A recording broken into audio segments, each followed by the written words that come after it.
The rain had turned the dirt road into a glistening, muddy ribbon cutting through the forest. Daniel Holt drove slowly, the old pickup rattling with every dip and rock. His daughter, Emma, sat quietly beside him, hugging her school bag and peering out into the storm. They were heading home after visiting the Old Town Market, just another quiet evening in a quiet life. Daniel liked it that way.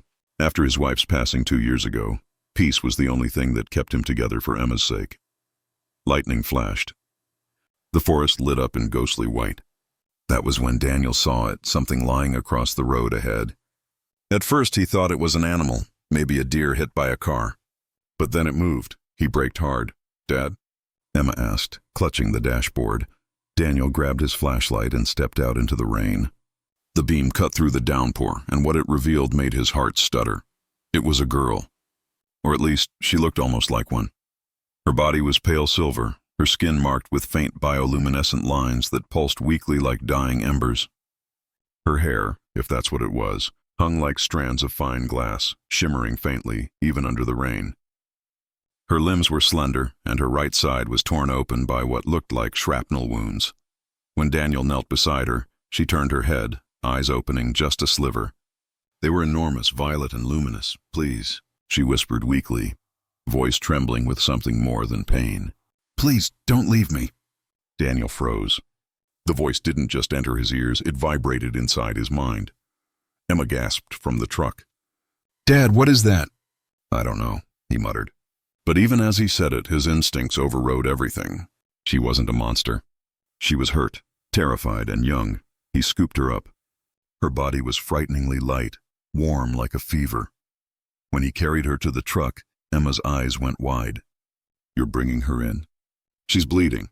I can't just leave her out there," Daniel said. The alien's head lolled against his chest.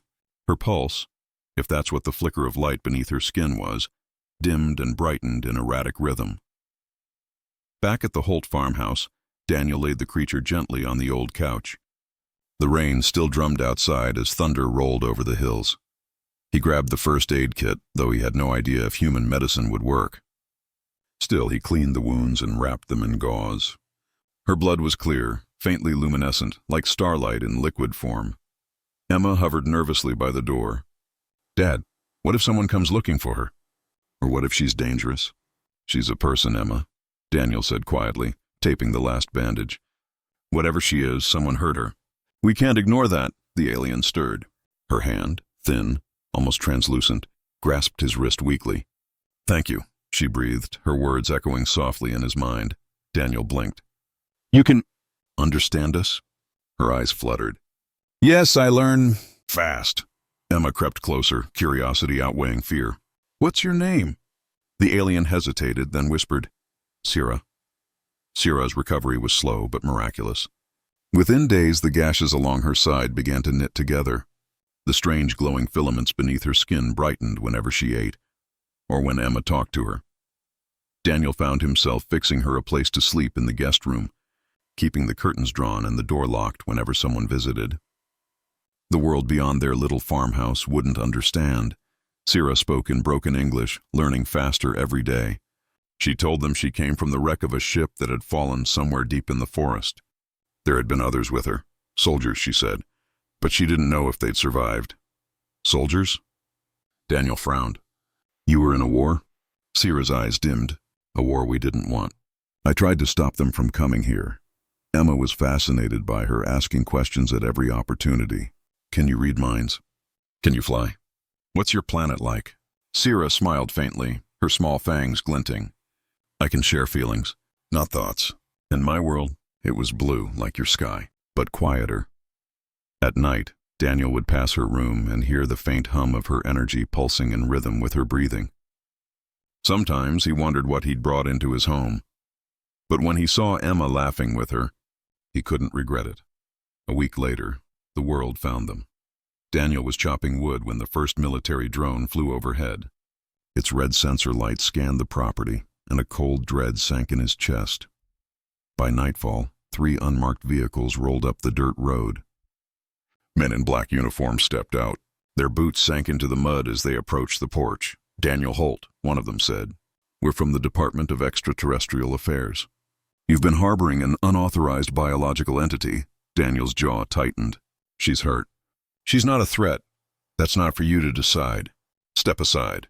Behind them, Emma cried out. Sira had appeared at the doorway, trembling. Her glow dimmed in fear. Daniel moved instinctively between them. You're not taking her, he said. The agent raised a hand. Sir, that creature is classified as high risk. You are interfering with a federal... Sira's body flared with light. The men staggered as a wave of telepathic static hit them. Fear, pain, fire. Daniel caught her before she collapsed. Sira, don't! They will kill me, she whispered hoarsely, tears glowing on her cheeks. They killed my crew. They said, no witnesses. He looked at her, at the creature who'd once lain half dead in the mud, and something inside him hardened. Then, we're not letting them find you again. He said they fled into the forest that night. The storm had returned, lightning flickering between the trees. Daniel carried a backpack of supplies. Sira, weakened, leaned against him, her body trembling with exhaustion. Emma led the way with a flashlight. The agent's searchlights cut through the dark behind them. Drones buzzed overhead. Dad! Emma shouted. They're close. Keep running. He yelled back. Sira stumbled, her breathing shallow. I can't go far. Daniel scooped her up again, just like that first night. Her glow flickered dimly against his chest. Please, don't leave me, she whispered again, voice barely audible under the storm. He tightened his grip.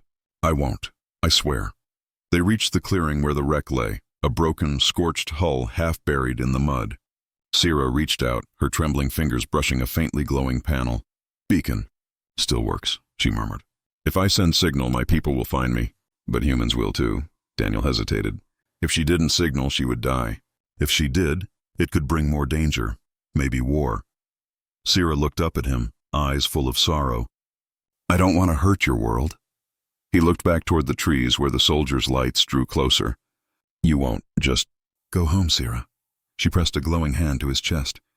You have a good heart, Daniel Holt. Protect your child. Tell her. I will remember her laughter. Then she pressed her palm to the wreck's console. A burst of blue light shot into the sky, vanishing into the clouds. Daniel turned to run, shielding Emma from the sudden surge of wind and energy. When he looked back, the wreck was gone. Nothing left but the smell of ozone and a faint, humming silence. Days passed. The government sealed off the area, claiming it was a meteor strike. Daniel said nothing. Sometimes at night, when the wind rustled the pines, he'd see a faint glimmer over the treetops, like silver threads drifting through the stars. Emma would ask, Do you think she made it home? Daniel smiled softly. Yeah, I think she did. And though the farmhouse felt emptier without the quiet hum of Sira's presence, there was a warmth that lingered, an invisible thread of light that had bound them for that brief, miraculous time.